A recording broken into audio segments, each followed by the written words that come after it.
Sam's big interview. It was a rainy Tuesday morning when Sam received the email that changed everything. After months of sending out applications, tweaking his resume, and waiting endlessly for responses, an opportunity had finally come knocking. Sam had landed an interview with one of the top companies in his industry. A dream job that could change his career forever. But as the excitement started to sink in, so did the anxiety. Sam had always struggled with interviews. Talking about himself, his skills, and his experiences in front of strangers made him feel awkward and self-conscious. He had been rejected before due to not articulating his thoughts well enough, and the fear of failure weighed heavily on him. He knew that this time, he couldn't afford to mess up. He had to get this right.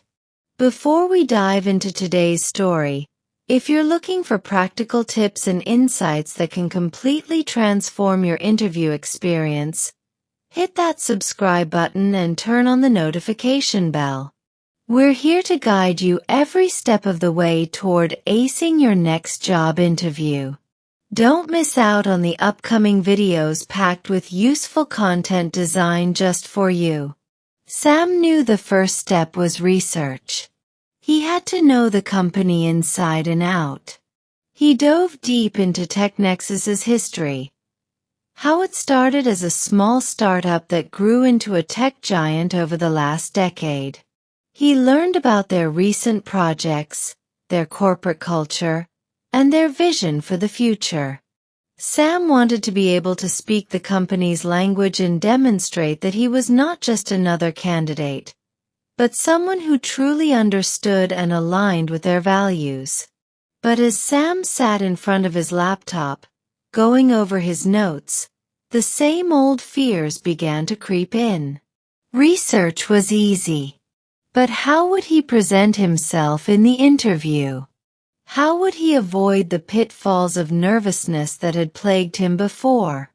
It was then that he remembered something his friend Jack had told him months ago. Jack had landed a fantastic job recently, and when Sam had asked him how he'd done it, Jack had said something surprising. "I didn't do it alone. I got a coach." Sam had dismissed the idea at the time.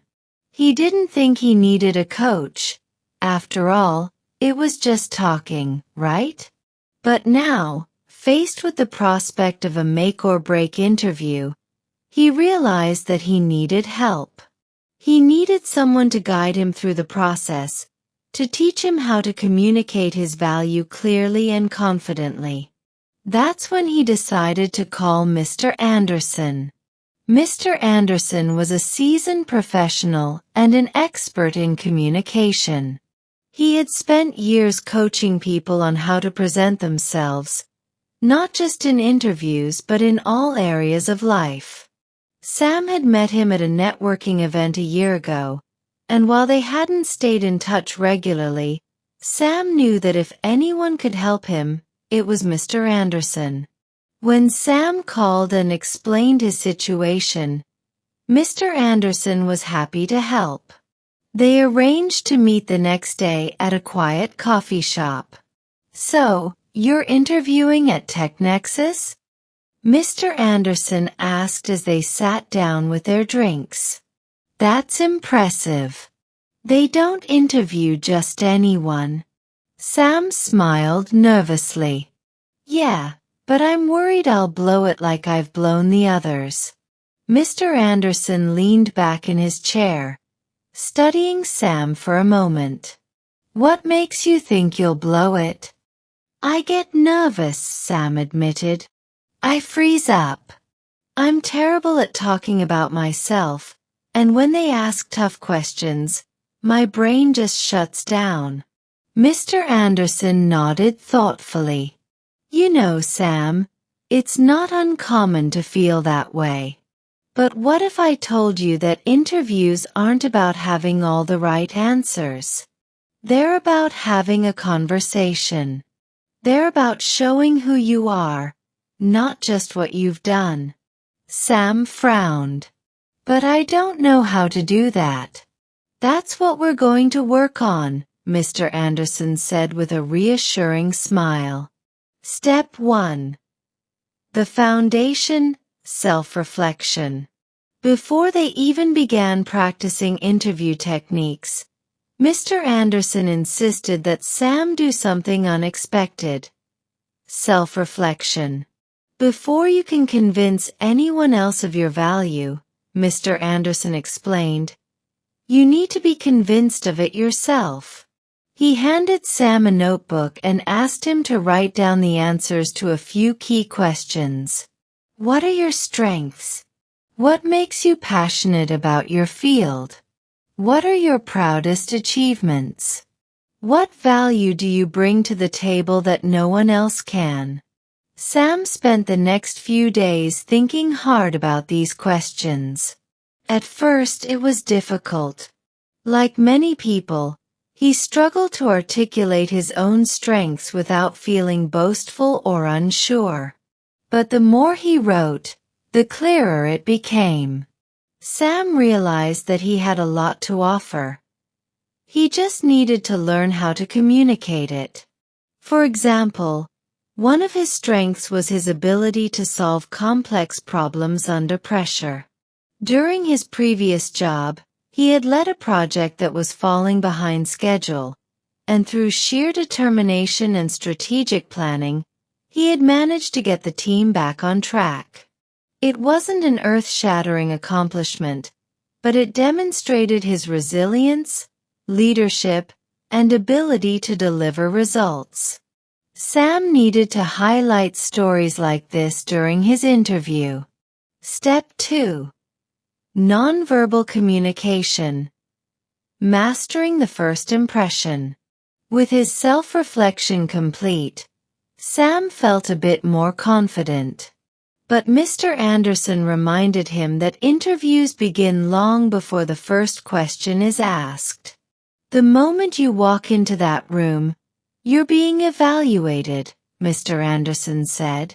Your posture, your handshake, your eye contact. All of that sends a message before you even open your mouth.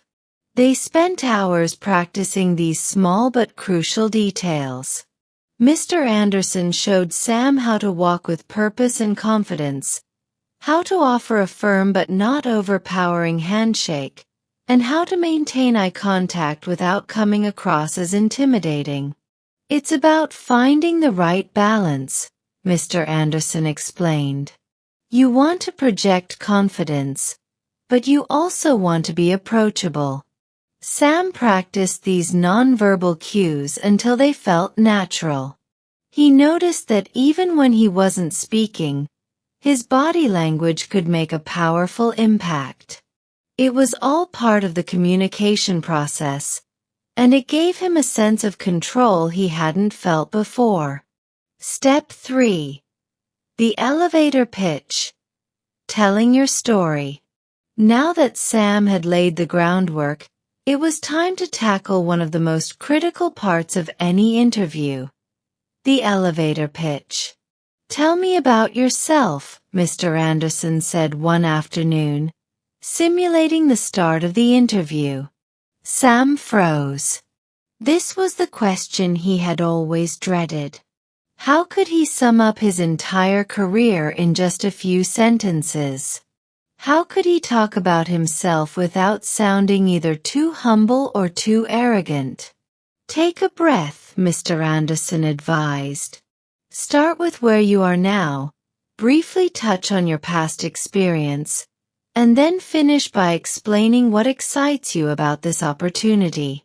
And remember, this is a story, not a list of accomplishments. Sam took a deep breath and tried again. I'm currently working as a project manager at a marketing agency, where I've been responsible for overseeing multi-channel campaigns for a variety of clients. Before that, I worked as a content creator, which gave me a strong foundation in digital marketing. What really excites me about this opportunity is the chance to bring my project management skills to a company like TechNexus, where innovation and creativity are at the forefront.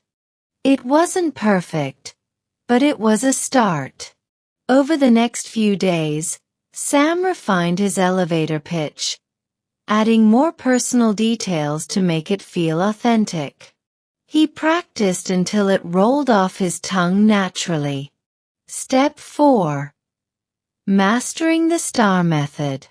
Mr. Anderson introduced Sam to the STAR method: situation, task, action, result, for answering behavioral interview questions. Employers want to know how you've handled challenges in the past, Mr. Anderson explained. They're looking for evidence that you can solve problems and add value to their company.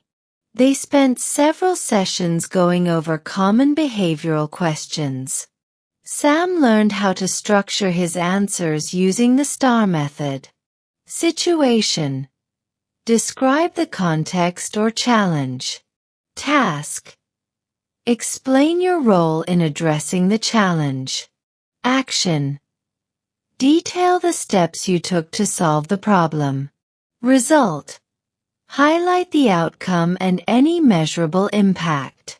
For example, when asked, "Can you describe a time when you had to meet a tight deadline?" Sam used a specific project from his previous job to frame his answer. He described how he led a team through a challenging client request, how he organized tasks to maximize efficiency, and how the campaign was delivered ahead of schedule, resulting in increased client satisfaction.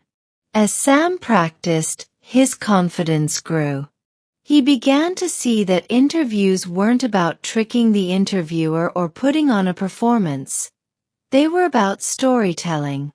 It was about clearly and honestly presenting who he was and what he could bring to the company. The interview day. The day of the interview arrived, and Sam felt a mixture of nerves and excitement. He followed his usual routine, meditating for 10 minutes, doing breathing exercises, and reviewing his notes. He dressed in his best suit, checked his documents one last time, and headed out the door. When Sam arrived at the TechNexus office, he felt prepared in a way he hadn't before. As he sat in the waiting room, he reminded himself of everything he had learned.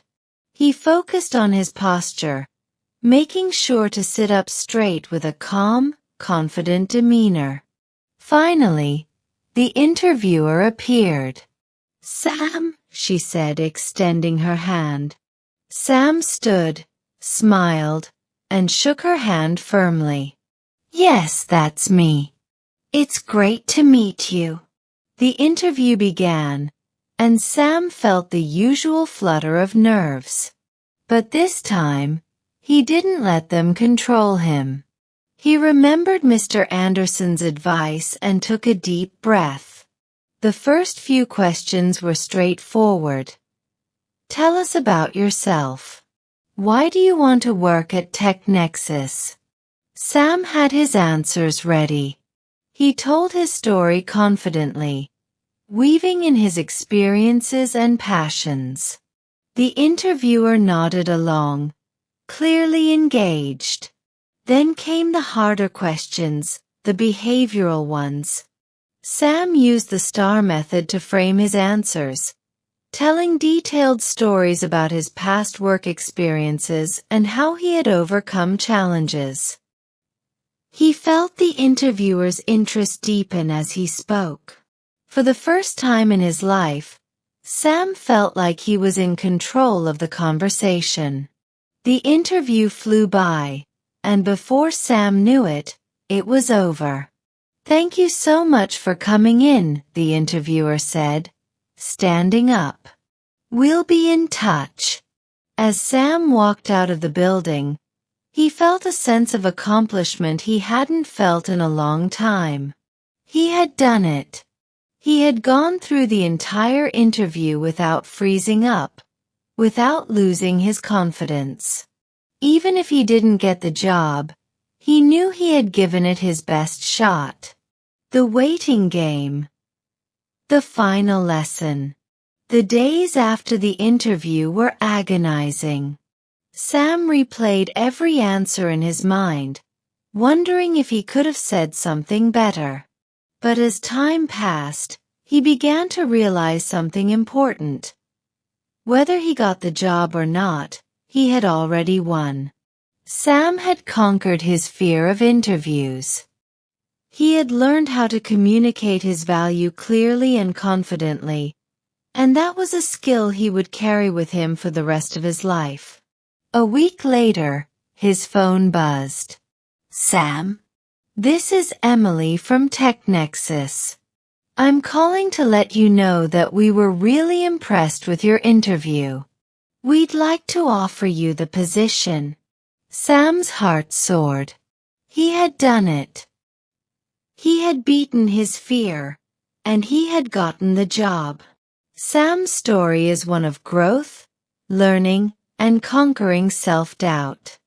If you're feeling nervous about your next interview, remember that the key is preparation and confidence. Practice your answers, tell your story, and walk into that room with the knowledge that you have something valuable to offer. If this video inspired you, don't forget to like, share, and subscribe for more career-building stories and practical interview tips. We'll see you in the next one.